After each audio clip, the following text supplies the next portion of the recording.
Well, good morning and welcome to day, I gotta look, 24 of Across America. Day 22 for Paul over here, who is packing up camp. Morning, Paul. Morning, Terry. You want to tell them about our cool night up here last night?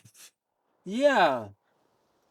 Well, first of all, we didn't start eating dinner till about 10:30 or 11, and it was midnight by the time we got in bed. So there was a good reason to stay in bed, but one of the reasons was it was in the 20s before the sun rose.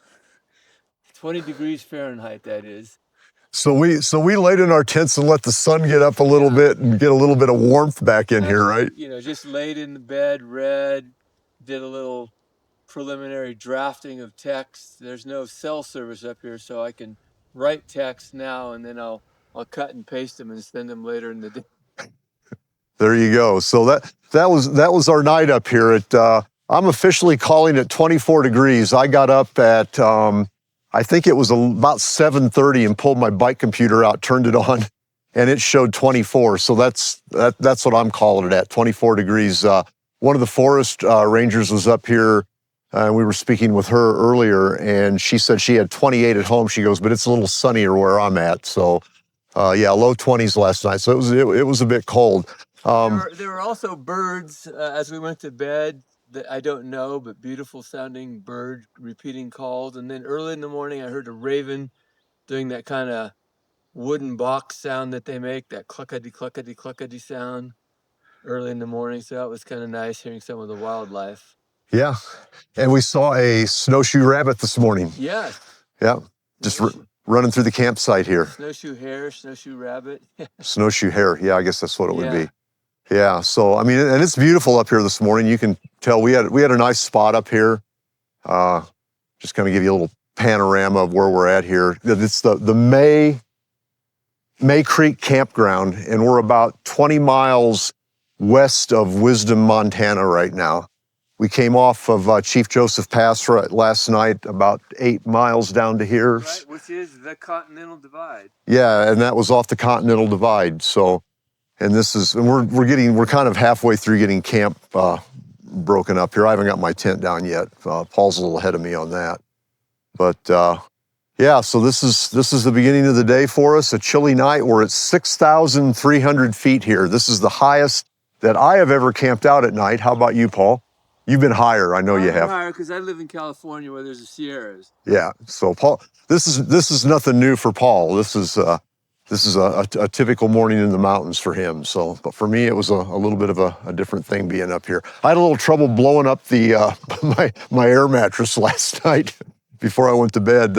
I did feel a little bit of the effects when we were up on the pass from the light air when we were climbing, but just a little bit of nausea, and I got over it pretty quickly. So we're going to be up at this altitude now for quite a while. I think that we'll probably acclimate pretty well. So, but anyway, we're going to get packed up here and get on down the road this morning. So we're going to stop in at this Big Hole National Battlefield. Paul's waiting for me up there. He went in there to check that out this morning. He left about 20 minutes ahead of me. So we're going to drop in there and check that out. It's a battle where I believe the U.S. Army went in there and ran off a tribe of Indians. I guess it was the tribe of Chief Joseph. I don't really know the history of it. I'll know more after we have a visit up here and see what it's all about. So we're going to stop in there about a mile away. So we're pulling into the Big Hole National Battlefield.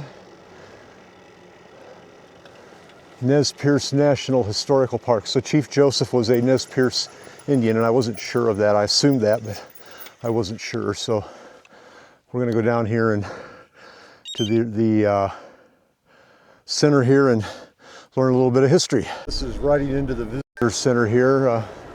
We climbed up a little hill back there on the way in here. We're kind of up on a little bit of a plateau here. Mountains off to the south here. I'll show you the ones to the north, which were higher. when we leave. Very beautiful up here. Yeah, just a big, kind of a big bowl here. I guess maybe that's why they call it the Big Hole. And there's just like a big valley off to the, I guess that would be, I'm going north, so that would be back to the west that we came up out of. And I see Paul there now. I'm going to cheat and go the wrong way. So unfortunately, they're closed today. And we find that with a lot of the tourist attractions out west here, that on holidays, or I mean on holidays, during the week they're closed. Sometimes, you know, they're open like Mondays, and they're closed Tuesday, Wednesday, Thursday, and open back up on Fridays. So this is the kind of the center here. A lot of good information in there. It's the Big Hole National Battlefield, and Paul will probably give us a good narrative on exactly what happened up here, but I'll give you a little view. They got a map up here which kind of shows a layout of the battlefield. So the view exiting the park is pretty nice here. Got to go across the bull bars. Sorry about the bumps there. So this is the Mount Sacagawea is the one to the right. We found out from the park guys, and that is like the tail end of the Bitterroot Range. Everything east of here now is the Rocky Mountains, but I believe the Bitterroots are part of the Rockies as well. So the mountains up ahead of us now that we're heading towards are the Beaverhead Range of mountains. So we're up on this plateau here since we left the battlefield, and we're just surrounded by these mountains on either side, all the way around.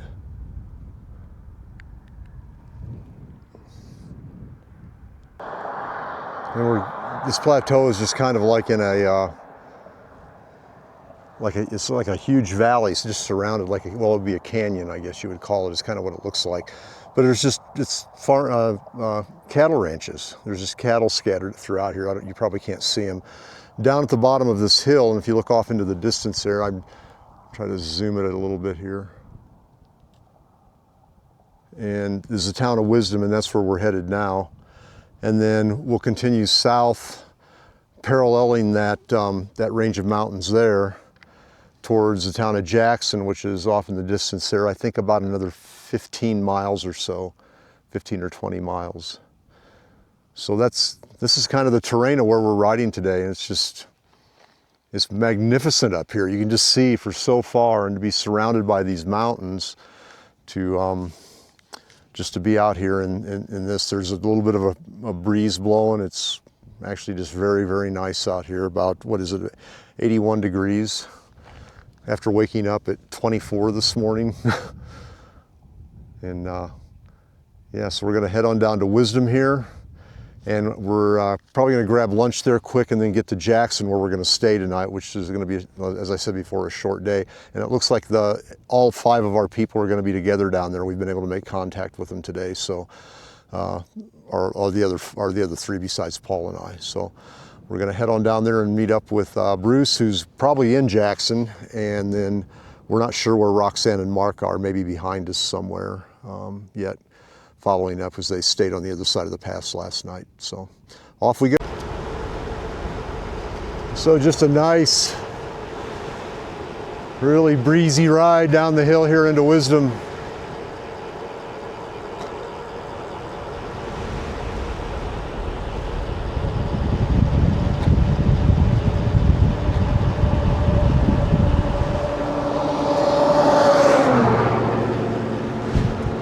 And I'm just coasting.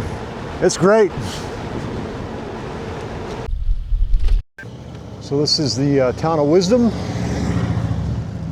and we're gonna head down here. There's a couple of places to eat. There's a grocery store here.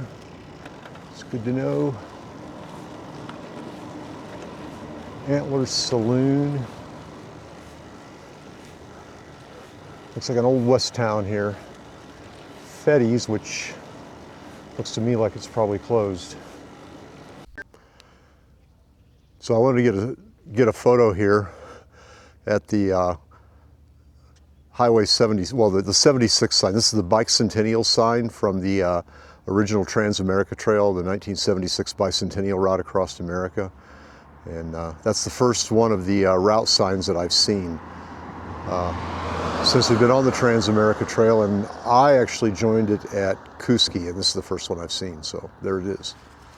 See if I can get me in the photo here with it. Yeah, there we go.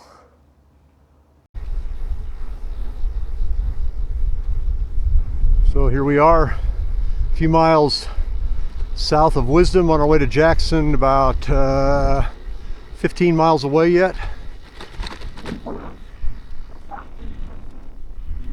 This is what we're looking at. Probably at least through today, part of tomorrow. Having a small pass to pass over in the morning. Right now I am riding by myself. As I got to Wisdom ahead of Paul, he had some phone calls and different things to make and take care of. And as I was leaving, Mark and Roxanne came into town. I stopped and talked to them for a few moments. And then they were going to get a little something to eat there at the general store and head up with Paul. So I took off a little early. I'm going to go down and meet Bruce and get down here to Jackson, probably about 4, maybe a little earlier, and get my tent set up and get set up for the night. They got a restaurant there. We'll probably all go out and have a meal there together tonight, which will be great. And then the tentative plan for tomorrow is to ride. We got a small pass to cross in the morning, and then to ride a predominantly downhill section for about 70 miles, total of 76 for the day, to get to Twin Bridges, Montana.